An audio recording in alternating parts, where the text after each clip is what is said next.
begin with exchange rates and its economic effect. Chapter 9 Macroeconomics, Exchange Rates and Economic Effects. Easy chapter है and easy to understand chapter है basically. Not easy to understand chapter है. बहुत आसान chapter है. इसमें क्या है कि एक्सचेंज रेट के जैसे क्या क्या फर्क पड़ता है इकोनॉमिक्स पे, इधर नेशनल इधर इंटरनेशनली, हर एक एक्सचेंज रेट से किधर किधर कितना कितना फर्क पड़ेगा, क्या क्या फर्क पड़ेगा. This all we are going to study in this chapter, this unit of the chapter 9 international trade. बहुत फटाफट हो जाएगा, बेयर 25 मिनट्स में. इधर से 2x में कर लोगे तो फिर तो 12 मिनट में आपका चैप्टर हो जाएगा. Let's complete. ठीक है. Now introduction. Transaction give rise to an international dimension of money which involves exchange of one currency for another. Entails market transaction involves determination of prices of one currency in terms of another. जब भी एक दो दूसरे country में तो transaction होते रहता है, मतलब कोई एक कंट्री दूसरे कंट्री से कुछ ले रहा है, कोई वो कंट्री अपने से कुछ ले रही. जब भी कोई कंट्रीज में ट्रांजेक्शन होते रहता है तो वो कंट्रीज का ट्रांजेक्शन की वजह से there is a value for currency. और करेंसी के एक करेंसी को एक वैल्यू असाइन हो जाती है फॉर ट्रांजेक्शन. मतलब तुमको फॉरेन कंट्री से गुड्स लेने के लिए कितना अपना पैसा देना पड़ रहा है, कितना अपनी रुपी देने पड़ रही है. It is called as value of your currency in related to the सामने वाली कंट्री. एक्सचेंज रेट क्या है अभी? A foreign currency transaction is a transaction that is denominated in or requires settlement in a foreign currency transaction. मतलब a foreign currency transaction is a transaction that is denominated in or requires settlement in foreign currency. Income transaction arising when an enterprise buys or sells goods or services whose price is denominated in foreign currency, borrows or lends funds when the amounts payable or receivable are denominated in foreign currency. Now becomes a party to the unperformed forward exchange contract and acquires or disposes of assets in settles. तो इसका basic का मतलब क्या है कि जब भी मतलब a foreign exchange involves, a foreign trade involves whenever whenever you purchase goods from foreign country or whenever you sell goods to foreign country and it is denominated in foreign currency, या फिर whenever you lend money to foreign currency or a foreign country, or you uh, what do we say, you get funds from foreign currency which is denominated in foreign currency, then you purchase or sell asset in a foreign country which is denominated in foreign currency, or either you enter into further or forward contract which is being executed in foreign currency denominated.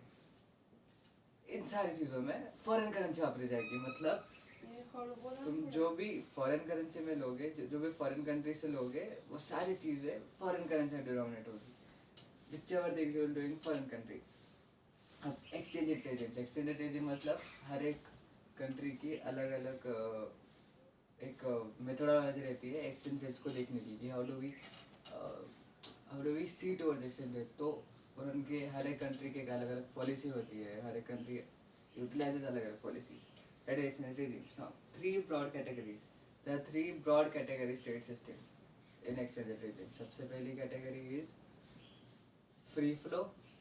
Yeah, it is free flow wherein no government intervention is allowed and the market is totally based on demand and supply of the currencies. जैसे अपना stock market होता है वैसे same to same.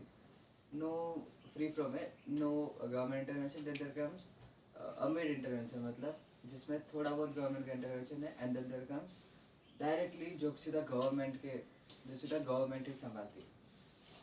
Partition currency market in efforts to influence. तो मतलब government participate in currency markets. Efforts final governments may seek to fix the values of the currencies.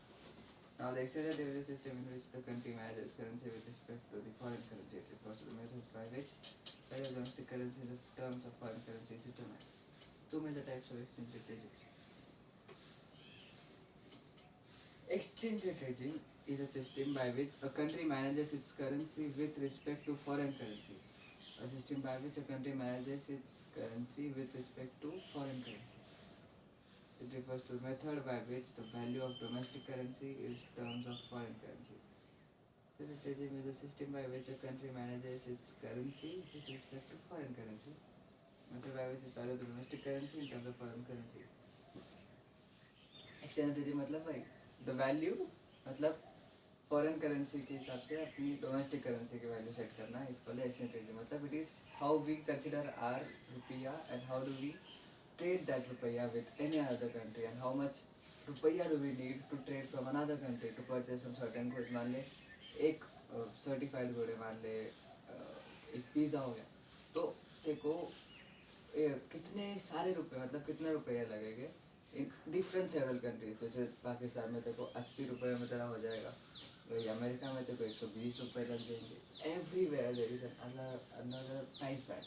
तो price band, the relative price band is your exchange rate regime. अब इसमें दो आते हैं, एक तो फ्री फ्लोटिंग एंड एक fix floating. Free floating exchange regime is a regime where no government intervention is involve, in which demand and supply of money determines the rates or exchange rates of the country's currency. Now, free flow में ये हो जाता है. Free flow में government and central banks do not participate in the market or foreign exchange. The governments may regulate the stock values or left to the float market. Free floating का advantage क्या है? No government intervention, मतलब जो policy है जो government बनाएगी it will be totally different from this exchange. मतलब they can utilize the exchange rate regime as a tool to destabilize between the country. मतलब स्टेबिलिटी लाने के लिए कंट्री में एक्सचेंज रेट वापरा जा सकता है. और उनको जो है जो थेरीज मॉनेटरी पॉलिसीज वो बनेंगे, they are not needed to be exchange regime, मतलब एक्सचेंज रेट स्पेसिफिक, क्योंकि ये फ्री फ्लोटिंग है. तो इसमें गवर्नमेंट इंटरवेंशन वैसे भी नहीं होगा. देन देयर कम्स इसमें ही सब पार्ट आता है कि it is not free floating में manage flow system. Manage flow system is where a company central bank on the, मतलब जो कंपनी का कोई भी country central bank on the आदेश और निर्देश of the country put some funds, मतलब buys and sells currency of the nation in order to maintain a balance or in order to stabilize the currency rates. मतलब वो थोड़ा intervention करते हैं, not totally, वो थोड़ा इंटरवेंशन करते हैं थ्रू मनी मार्केट और करेंसी मार्केट. उसमें वो इधर जो कंपनी का, मतलब कंट्री का जो भी रिजर्व बैंक है, मतलब सपोज इंडिया का जो RBI है, वो स्टॉक एक्सचेंज में अपनी करेंसी सेल करेगा या फिर उधर से बाय करेगा. मान अगर उसने सेल किया, विच मीन्स बहुत सारी करेंसी अभी उधर आ गई स्टॉक एक्सचेंज पे. इसका मतलब जो डिमांड है, मतलब व्हेनेवर सप्लाईज आए, डिमांड इज ऑलवेज लोअर ना. जब भी मतलब प्राइस ऑलवेज लोअर, तो एक्सचेंज रेट कम हो जाएंगे. अब इफ इट परचेजेस, तो एक्सचेंज रेट ज़्यादा हो जाएगी क्योंकि कमतरता हो जाएगी. तो ये जो फंक्शन है सेल एंड बाय वाला, it specifies the exchange rate. ये कहीं ना कहीं इन्फ्लुएंस कर देता है इसमें एक्सचेंज रेट को. Are still free to float, but the governments try to influence their values. Government or central bank practices floating exchange rate and system manage float. Countries have floating exchange rate system intervene from time to time currency market in an effort to raise or lower the price of one currency. Suppose price of country's currency is rising very rapidly, the country's government or central bank might seek to hold off further increase in order.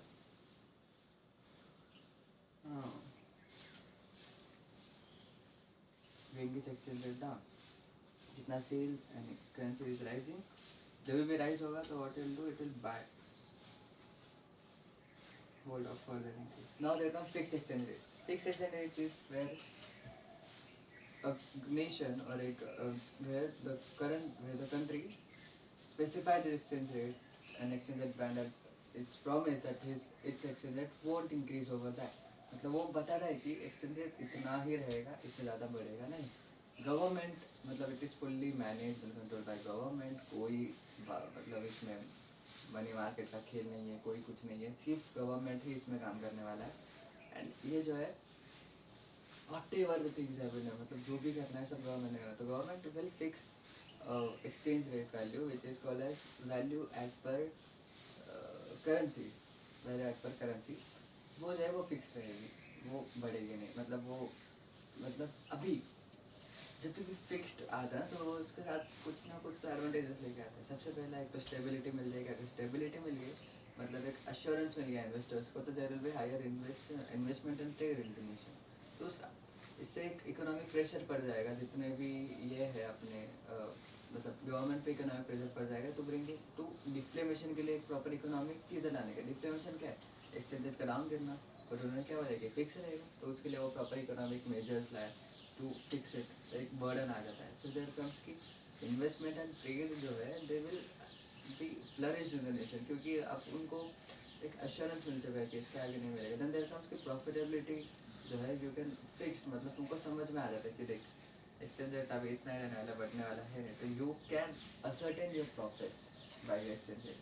फिर आ जाता है कि exchange rate is मतलब exchange rate का भी ज़्यादा कोई दिक्कत रही नहीं है, क्योंकि exchange rate is now a part of your self, which means कि एक्सचेंज रेट बाहर से नहीं डिसाइड होगा, एक्सचेंज रेट घर से ही डिसाइड होगा, होम में डिसाइड होगा, वो फिक्स्ड रहेगा. अब जब वो फिक्स्ड रहेगा तो वो it will B flourishing both imports and imports exports दोनों के लिए काम करेगा. ऐसा एक्सचेंज रेट है.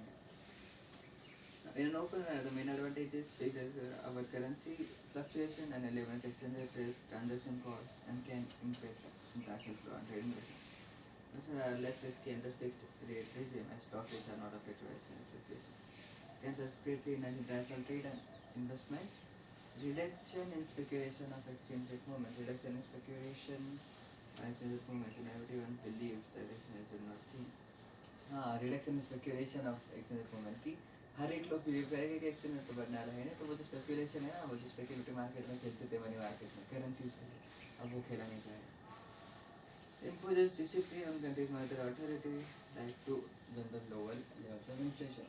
और क्या आ सकता है फिक्स एक्सपेंडिचर से इस कि जो उनको हेज लेना पड़ता था फॉर ये जो उनको हेज रखना पड़ता था ना फॉर एनी मतलब hedge for the international trade, hedge for changing exchange. Hedge मतलब it's like insurance for an assurance against changing exchange. मतलब अगर कहीं कल को जाके भाव बढ़ गए तो उसके अगेंस्ट अश्योरेंस लेने को हेज कहा जाता है. तो उसको हर एक जो भी कंपनी जो भी ट्रेड करे इंटरनेशनल में उसका एक हेज में अमाउंट इन्वेस्ट करना पड़ता था. बट नाउ उनका जो हेज का अमाउंट वो बच जाएगा क्योंकि exchange rate is fixed here.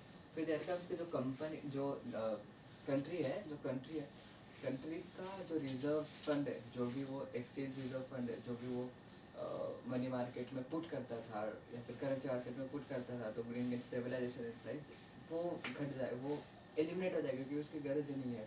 तो वो जो बड़ा सारा जो फंड था वो घर के घर में रहेगा and it won't utilise in stabilising the currency itself. Currency के लिए वही सेट है. एंड देयर कम्स कि आप अलग अलग फिर अपना भी सकते हो बहुत सारी चीज़ें. Encounter greater trade and investment stability encourages investments into discipline. Now, exchange rate पे also credibility भी बढ़ाती है of country's monetary policy. इसका फिक्स्ड है तो अपन इसका ट्रेड कर सकते ऐसा. Afflicts to manage foreign exchange market and also maintain adequate amount of foreign exchange reserve for this purpose. Easy. अब basically fixed and fluctuation में क्या डिफरेंस है? फिक्स्ड जो है फिक्स्ड वाला जो है इट इज स्टेबल, वो फ्लक्चुएट नहीं हो रहा है. वेयरएज जो फ्री फ्लोटिंग है it is volatile but it is flexible too. मतलब वो मार्केट के हिसाब से तो बढ़ भी सकता है, इवन अगर घट गया बट वो बढ़ भी सकता है. तो जो फ्री फ्लोटिंग है इट इज फ्लेक्सिबल के साथ साथ इट, एंड जो फिक्स्ड है इट इज स्टेबल. ये दोनों चीज़ें अलग अलग है बट नेसेसरी दोनों के लिए. बट बहुत से जो इकोनॉमिक्स है ना वो बोलते हैं कि free floating market, free floating currency exchange rate वाला जो रिजिम है इट इज़ वेरी करेक्ट. क्यों?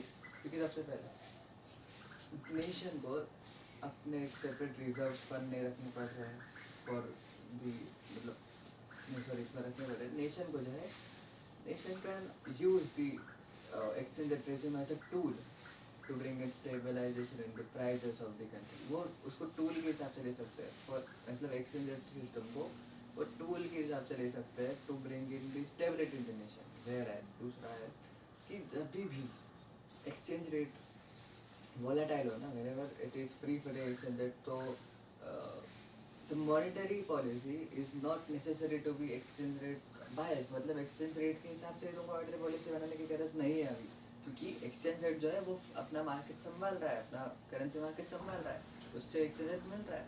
तो अपने को मॉनेटरी पॉलिसी नहीं लगेगी उसके लिए तो make in anything in that. Monetary policy can be made out of other things. उसका मेजर कंपोनेंट भले ही ये रहे बट अदर थिंग्स पर फोकस जाएगा. बट इसका major disadvantages it's non flexibility. There are no obligation of necessity to intervene in currency markets. The central bank is obligated to use foreign exchange. No obligation or necessity to intervene in करना चाहते हैं, कोई necessity नहीं है। तो वो जो use foreign exchange reserve है वो भी बच जाएगा, भाई जो मैंने बोला एफिशिएंट हाईली ट्रांसपेरेंट। हाँ, ट्रांसपेरेंसी का एक केस आ रहा है जिसमें गवर्नमेंट इन्वॉल्वमेंट, है उसमें ट्रांसपेरेंसी बहुत, मतलब ट्रांसपेरेंसी ना के बराबर होती है, सब कुछ नहीं बताया जाता। तो ट्रांसपेरेंसी इज वेरी लो इन, मतलब वेरी लो इन फिक्स्ड वाले में, बट ये तो transparency it is disadvantages, lots of uncertainties, बहुत अनसर्टेनिटीज है, तो इसकी वजह से इंटरनेशनल ट्रेड वगैरह वो सब भी डीमोटिवेट हो जाता है। फिर आता है एक्सचेंज रेट रेजिम में भी, N R R exchange rate regime में how do we calculate the real exchange rate? The real exchange rate is calculated on the basis of like किसी भी कंट्री के डोमेस्टिक प्राइसेस अपॉन किसी भी country का मतलब डोमेस्टिक प्राइस, उसके बाद कंट्री का प्राइस इनटू दी अपना exchange rate, prevailing exchange rate.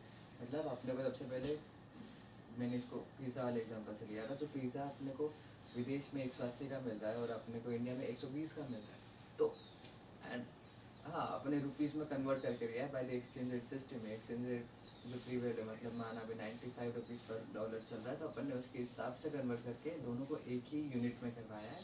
And then what do we do is 120 upon 180 into that exchange rate is 95 rupees. इससे we get real exchange rate. Real exchange rate is what कि तुमको कितना पैसा लग रहा है to purchase the same commodity in another currency और another country. जो था पॉइंट एक्सचेंज रेट इंडेक्स। हाँ, exchange rate index form single measure of nations interval value of currency. Now find out our exchange rate which refers to the rate at which a person can trade the currency of one country to another country. So there are nominal exchange rate because this currency can be used for further context. Now nominal exchange rates can be used to find domestic values, and real exchange rate is the rate at which a person can trade the goods and services of country for the goods and services of another. How many of goods and services in one country can be traded for one of that goods and services in a foreign country? Key determinant of net exports. यही है net export का key determinant. Real exchange rate is the key determinant of net export. Calculating होने तो how do we calculate is R E R real exchange rate, nominal rate upon this और foreign prices हमने कहा।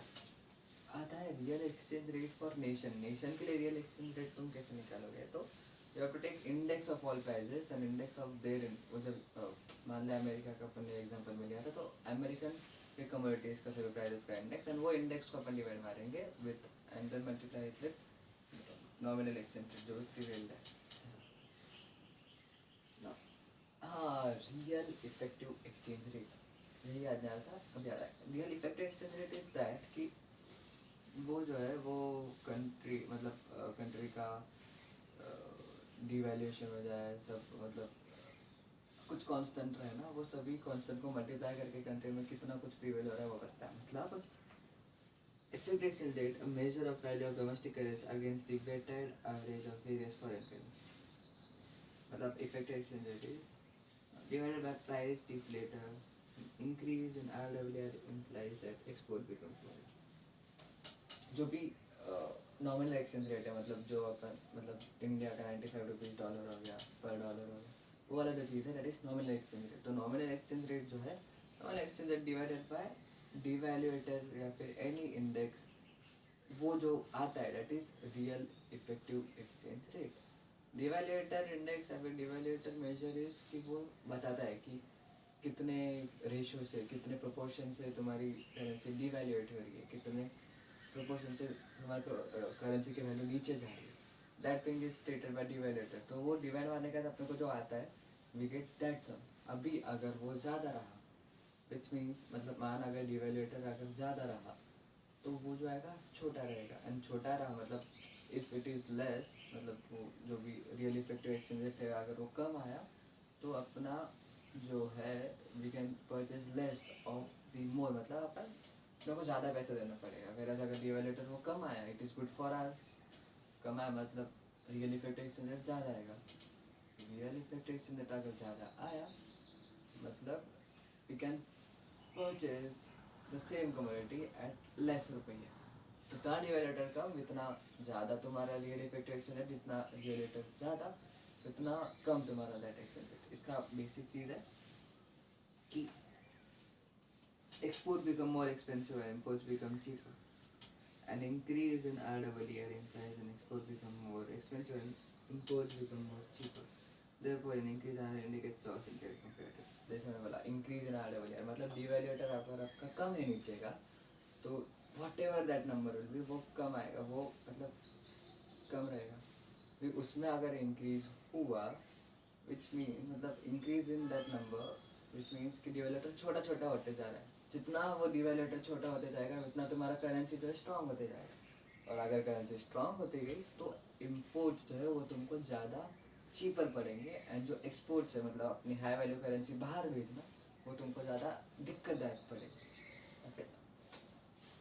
Higher not मतलब it will cost you high. The foreign exchange market, foreign exchange market is a market comprising where the currencies are traded between the countries, resident of countries, the governments, या फिर every such thing। तो अगर कोई भी बोलेगा forex में trade कर रहा है तो उसको बोला चल दीजिए, वो फॉरेक्स में ट्रेड नहीं करता है, वो बस रियल प्राइजेस में ट्रेड करता है। फॉरेन एक्सचेंज मार्केट जो है it is manage by such giant. सबसे पहले बैंकिंग सिस्टम जो है हर एक कंट्री की, बड़े बड़े बैंक जो है उनके पास बहुत सारे फंड्स होते हैं, तो that funds are needed to be invested in proper segments. तो वो प्रॉपर सेगमेंट्स में इन्वेस्ट करने के लिए जो है वो जो भी है अपना डिपॉजिट आता है उसका एक रिजर्व साइड में रख के बचा हुआ इन्वेस्टमेंट एक तो फॉरेन एक्सचेंज में कर देता है, मतलब फॉरेन एक्सचेंज की करेंसी में कर देता है which they feel is increasing at profit है, उनमें वो कर देगा। देन देयर कम्स कि इसमें जो है बैंकिंग, देन जो है अपने ब्रोकरेज आ जाते हैं। ब्रोकरेज भी ज़्यादा पार्ट है तो इसमें कि ब्रोकरेज जो होता है दे भी form a huge part in this. जैसे वो जो है वो कनेक्ट करने का काम करता है बैंक्स को एंड करेंसी मार्केट को। अब जब ब्रोकरेज कनेक्ट करेगा कोई भी बैंक या फिर करेंसी मार्केट को, दैट विल ब्रिंग इन बढ़िया चीज़ है। मतलब अरे यार की कट करना पड़ेगा यार, क्या थोड़ा कट करता है।